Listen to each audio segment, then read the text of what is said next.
ശരി, റോഷ്നി രാജനിലേക്കും സുനിഷ ഇല്ലൂരിലേക്കും പോകുന്നു. റോഷ്നിയും സുനിഷയും ഇപ്പോൾ നിൽക്കുന്നത് ഈ ഘോഷയാത്ര വന്ന് അവസാനിക്കുന്ന പ്രധാന വേദിയിലാണല്ലോ. റോഷ്നി, എന്താണ് അവിടുത്തെ ഒരു കാഴ്ച?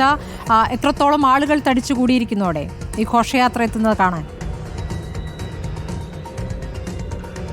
സ്മൃതി, സെൻട്രൽ സ്റ്റേഡിയത്തിലാണ് നമ്മളുള്ളത്. നോക്കൂ, ഈ പിന്നിലായിട്ട് കാണുന്ന ഈ ഒരു വേദിയിൽ, ഈ വേദി ഇന്നിപ്പോൾ ഒഴിഞ്ഞു കിടക്കുകയാണ്. ഇതിന്റെ പണികളൊക്കെ നടന്നുകൊണ്ടിരിക്കുന്നതേ ഉള്ളൂ, അവസാന ഘട്ടത്തിലാണ്. പക്ഷേ നാളെ തൊട്ട് ഈ വേദിയുടെ രൂപവും ഭാവവും അങ്ങ് മാറുകയാണ്, അല്ലേ സുനിഷ?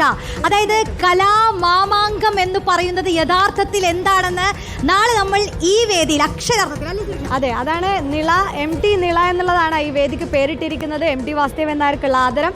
ഏതായാലും നാളെയോടുകൂടി തന്നെ ഈ കലാമാമാങ്കത്തിന് തുടക്കം കുറിക്കുമ്പോൾ ഇതാ ഈ വേദിയിൽ 10 മണിക്ക് മുഖ്യമന്ത്രി പിണറായി വിജയൻ ഉദ്ഘാടനം നിർവഹിക്കുന്നു. അതിന് ശേഷം എനിക്ക് തോന്നുന്നു ആ ചടങ്ങ് കഴിഞ്ഞ് 11 മണിയോടുകൂടി മോഹിനിയാട്ടം കയറുന്നതോടെ പിന്നെ അങ്ങ് കലോത്സവ വേദിയായി മാറുകയാണ്. ഇപ്പൊ സ്മൃതി ഇൻട്രോയിൽ പറഞ്ഞ പോലെ തന്നെ ഇപ്പൊ 15,000-ത്തിലധികം വിദ്യാർത്ഥികൾ, അതിനു പുറമെ ഈ വിദ്യാർത്ഥികൾക്കൊപ്പം എത്തുന്ന രക്ഷിതാക്കൾ, അനധ്യാപകർ, അധ്യാപകർ, അങ്ങനെ വലിയൊരു കൂട്ടം. സത്യത്തിൽ ഏഷ്യയിലെ തന്നെ ഏറ്റവും വലിയ കുട്ടികളുടെ ഒരു കായിക മേള എന്നൊക്കെ പറയുന്നത് ഇതാണ്, അല്ലേ?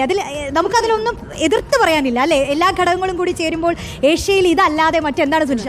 അതെ, അത് തന്നെയാണ് പറയാനുള്ളത്. കാരണം നമുക്ക് തന്നെ അറിയാം, നമുക്ക് തന്നെ ഇപ്പോൾ ഇവിടെ വരുമ്പോൾ തന്നെ തലേ ദിവസമാണ്, എന്നാൽ പോലും ഓളം അങ്ങ് വന്ന് തുടങ്ങി കഴിഞ്ഞു, അല്ലേ? എല്ലാ കുട്ടികളും എത്തി. നേരത്തെ റെയിൽവേ സ്റ്റേഷനിലൊക്കെ വമ്പിച്ച സ്വീകരണമാണ് നമ്മൾ കൊടുക്കുകയും ചെയ്തത്. പക്ഷേ റോഷ്നി, മറ്റൊരു വലിയൊരു പ്രത്യേകത കൂടിയുണ്ട്, എല്ലാവരും കേൾക്കാൻ വേണ്ടിയാണ്. ഒരുപക്ഷെ തിരുവനന്തപുരത്താണ് ഇത്തവണ കലോത്സവം. ഇനി ഈ പ്രധാന വേദി എന്ന് പറയുന്നത് സെക്രട്ടേറിയറ്റിന് തൊട്ടടുത്തായാണ് ഈ പ്രധാന വേദിയായി സെൻട്രൽ സ്റ്റേഡിയം സ്ഥിതി ചെയ്യുന്നത്. ഒരു പ്രത്യേകതയുണ്ട്. ഒപ്പം തന്നെ തൊട്ട് മുന്നിലായി നോക്കിയാൽ മന്ത്രിമാരുടെ ഈ ഓഫീസുകളാണ്, അനെക്സ് 1ഉം അനെക്സ് 2ഉം ഒക്കെയാണ്. അപ്പോൾ എല്ലാവർക്കും സംശയം വരും, രാഷ്ട്രീയത്തിലും കലയുണ്ട്, കലയിലും രാഷ്ട്രീയമുണ്ട്. അതെ, രാഷ്ട്രീയമില്ലാതെ കലയില്ല എന്നാണ് പറയാ. നമ്മൾ പറയുമല്ലോ, നമ്മുടെ ഓരോ മിനിസ്റ്റേഴ്സും ഈ സ്കൂളിൽ പഠിക്കുന്ന കാലത്തും ഒക്കെ കലാപരമായ കാര്യങ്ങളിലൊക്കെ ഇടപെട്ട്, അല്ലെ, ഒരുപാട് അടിച്ചു പൊളി സ്റ്റാറുകളായിരുന്നു പല മന്ത്രിമാരും. മന്ത്രി വീണ ജോർജിന്റെ പടം കഴിഞ്ഞ ഈ കൊല്ലം കലോത്സവത്തിനായിരുന്നു ഫോട്ടോ ഇങ്ങനെ 1992 മിമിക്രി വേദിയിലെ 1ാം സ്ഥാനക്കാരി എന്നൊക്കെ പറഞ്ഞ് വീണ്ടും വന്നു. അതുകൊണ്ട് തന്നെ മന്ത്രിമാർ ഈ കലോത്സവത്തിൽ എങ്ങനെയാണ് നേരത്തെ കലോത്സവ വേദികളിലൊക്കെ ഉണ്ടായിരുന്നത്, ഏത് കലയോടാണ് അവർക്ക് താല്പര്യം എന്നുള്ളതൊക്കെ അറിയാൻ ആളുകൾക്ക് നല്ല താല്പര്യമുണ്ട്. എല്ലാവർക്കും കൗതുകം. ഇപ്പൊ നമുക്ക് ഇവിടെ ഒരു മിനിസ്റ്ററെ കിട്ടിയിട്ടുണ്ട്, ഭക്ഷ്യമന്ത്രി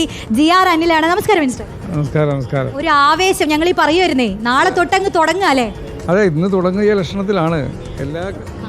എല്ലാ ഇതുപോലുള്ള വേദികളും സജീവമായി അതിൻ്റെ അവസാനത്തെ മിനുക്കുപണികളുടെ ഇടയിലാണ് സംഘാടകരെല്ലാം. ഞാൻ ചോദിക്കട്ടെ, സ്കൂളിൽ പഠിക്കുമ്പോൾ ഏതെങ്കിലും ഒരു ഇനത്തിൽ പങ്കെടുത്തിട്ടുണ്ടോ? നാടകത്തിൽ മത്സരത്തിൽ പങ്കെടുത്തിട്ടുണ്ട്. അതെ. അപ്പോൾ കാണാൻ കൂടുതൽ ഇൻട്രസ്റ്റ് ഉള്ളതും ഇത്തവണ നാടകമായിരിക്കും. നാടകം ആകണമെന്നില്ല, മറ്റ് കലാപരിപാടികൾ പലതുമുണ്ടല്ലോ, ഡാൻസ് ഉൾപ്പെടെയുള്ള, അതെല്ലാം കാണാം. ഞാൻ നാടകത്തിൽ പങ്കെടുത്തുവെങ്കിലും എനിക്കന്ന് ഫസ്റ്റ് കിട്ടി, സംസ്ഥാന മത്സരത്തിൽ പോകാൻ കഴിഞ്ഞില്ല. സെക്കൻഡായി ഞങ്ങൾ പുറത്താവുന്ന അവസ്ഥയായിരുന്നു.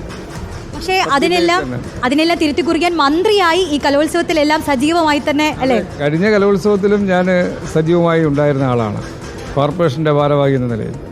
ഇത്തവണയും ഈ കലവറയിൽ എനിക്ക് തോന്നുന്നു പുത്തരിക്കണ്ടത്തും വലിയൊരു കലാമാമകം നടക്കുന്നുണ്ട്. കാരണം ഭക്ഷണപ്പുരയും അങ്ങനെയാണല്ലോ. അപ്പോൾ അതിനും കൂടി ഒരു നേതൃത്വം നൽകുന്ന ഒരാൾ എന്നുള്ള രീതിയിൽ എങ്ങനെയാണ് ആകെ മൊത്തത്തിലുള്ളൊരു വൈബ് എന്ന് പറയുന്നത്?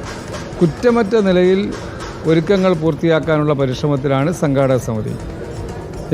ഞാൻ ചെയർമാനാണെങ്കിലും നമ്മുടെ ഈ സമിതിക്കുള്ളിൽ 19 വിവിധ സബ് കമ്മിറ്റികളെ പോലെ പ്രവർത്തിക്കുന്ന സബ് കമ്മിറ്റികളുണ്ട്. ആ കമ്മിറ്റികൾക്കെല്ലാം നേതൃത്വം കൊടുക്കുന്ന MLA-മാരും കോർപ്പറേഷനിലെ മേയറടക്കമുള്ള ജനപ്രതിനിധികളാണ്.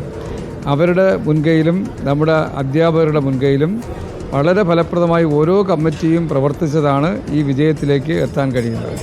ഒരു സംശയം കൂടി, മിനിസ്റ്റർ പറഞ്ഞല്ലോ സംസ്ഥാന കലോത്സവത്തിൽ കയറാൻ പറ്റിയില്ല, സെക്കൻഡ് ആയതുകൊണ്ട് ജില്ലാ കലോത്സവത്തിലെത്തി. ഇനിയിപ്പോൾ ഈ വേദി കാണുമ്പോൾ അന്നെങ്കിലും സംസ്ഥാന കലോത്സവത്തിൽ വന്നാൽ കൊള്ളായിരുന്നു, അല്ലെങ്കിൽ സന്തോഷം തോന്നുന്നുണ്ടോ അങ്ങനെ കാണാൻ? അത് നമ്മൾ എല്ലാം അറിയേണ്ടുന്നത്, ഇന്നത്തെ വിദ്യാലയങ്ങൾ, ഇന്നത്തെ അംഗനവാടികൾ, നഴ്സറികൾ, നമ്മുടെ വിദ്യാഭ്യാസ സ്ഥാപനങ്ങളെല്ലാം എത്രയോ വലിയ മാറ്റമാണ് സ്മാർട്ട് ക്ലാസ് റൂമുകളിലേക്ക് മാറിയത്.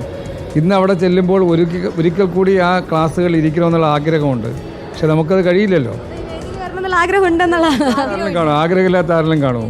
അതാണ് സ്മൃതി ഇപ്പോൾ മിനിസ്റ്ററും പറഞ്ഞു കേട്ടോ. ഇവരൊക്കെ ഈ പലതരം പഴയ കാലത്തെ സ്കൂളിൽ പഠിക്കുമ്പോഴത്തെ സമയത്തേക്ക് ഓർമ്മകൾ ഇങ്ങനെ അയവിറക്കുന്ന സമയം കൂടിയാണ്. അപ്പോൾ ഈ വേദികളിലെല്ലാം നാളെ മുതൽ കുട്ടികൾ ചടുലമായി കലാപരിപാടികളിലേക്ക് പോകുമ്പോഴും ഇതിൻ്റെ പിന്നണിയിൽ പ്രവർത്തിക്കുന്ന വലിയൊരു ടീം തന്നെയുണ്ട്. ഇപ്പോൾ നമുക്കറിയാം, എല്ലാ കൊല്ലവും ഈ കലോത്സവത്തിലെ ഹരിത പ്രോട്ടോകോൾ പ്രകാരമായിരിക്കും ഇതിൻ്റെ, അല്ലേ? നിങ്ങൾ ഈ പറയുന്ന തോന്നയ്ക്കൽ പഞ്ചായത്തിലെ ഓരോ അരിമണിയും പെറുക്കുമെന്ന് പറഞ്ഞ പോലെ ഇവിടെ ഒരു പ്ലാസ്റ്റിക് കുപ്പി പോലും നാളെ കാണില്ലല്ലോ. ഇല്ല, കാണത്തില്ല. കാരണം ഞങ്ങൾ Loyola college of social science ഓട്ടോണോമസിലെ MSW സെക്കൻഡ് ഇയർ വിദ്യാർത്ഥികളാണ്. അപ്പം ഞങ്ങൾ ശുചിത്വ മിഷനിൽ ഇൻറ്റേൺഷിപ്പിന് വേണ്ടി വന്നതാണ്. അപ്പം ഈ വർഷം എന്ന് പറയുന്നത് വലിച്ചെറിയൽ വിരുദ്ധ വാരമായിട്ട് ആചരിക്കുന്നുണ്ട് നമ്മൾ. അപ്പം അതിൻ്റെ ഭാഗമായിട്ട് ഇന്നിവിടെ കലോത്സവം നടക്കുകയാണ്. ഒബ്വിയസ്ലി ക്രൗഡഡ് ആയിരിക്കും. അപ്പം അപ്പം ആ വേസ്റ്റുകളൊക്കെ മാനേജ് ചെയ്യാൻ വേണ്ടി ഞങ്ങളാൽ കഴിയുന്ന രീതിയിലുള്ള ചെറിയ ക്യാമ്പയിനുകളും അതുപോലെയുള്ള വിവിധ ഭാഗങ്ങളിൽ വേസ്റ്റ് ബിന്ന് നിർമ്മിക്കുക, അതുപോലെ തന്നെ വേസ്റ്റ് മീൻസ് ഒരു ആർട്ട് ഇൻസ്റ്റാളേഷൻ പോലെ ചെയ്യുന്നുണ്ട്. അപ്പം അതിൻ്റെ പ്ലാനിങ്ങുകൾ ഒക്കെയാണ് നടന്നുകൊണ്ടിരിക്കുന്നത്. പ്ലാസ്റ്റിക് കണ്ടാൽ പ്ലാസ്റ്റിക് അറസ്റ്റ് കൂടി ഉണ്ടല്ലേ? എന്താ അതും കൂടി പറഞ്ഞല്ലോ, അതുകൂടി അങ്ങനെ ഒരു പേടിക്കേണ്ട ഒരു കാര്യം കൂടി ഉണ്ടല്ലേ ഈ കലോത്സവത്തിന്?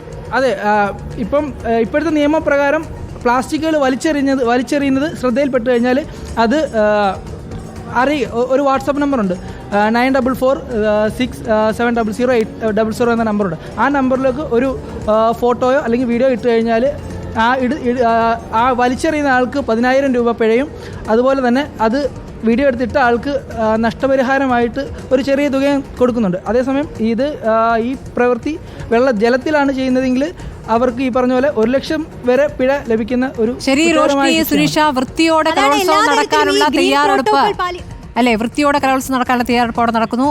അവരുടെ ഒരുക്കങ്ങളുടെ വിശദാംശങ്ങളാണ് റോഷ്നി രാജനും സുനിഷയും നൽകിയിരിക്കുന്നത്.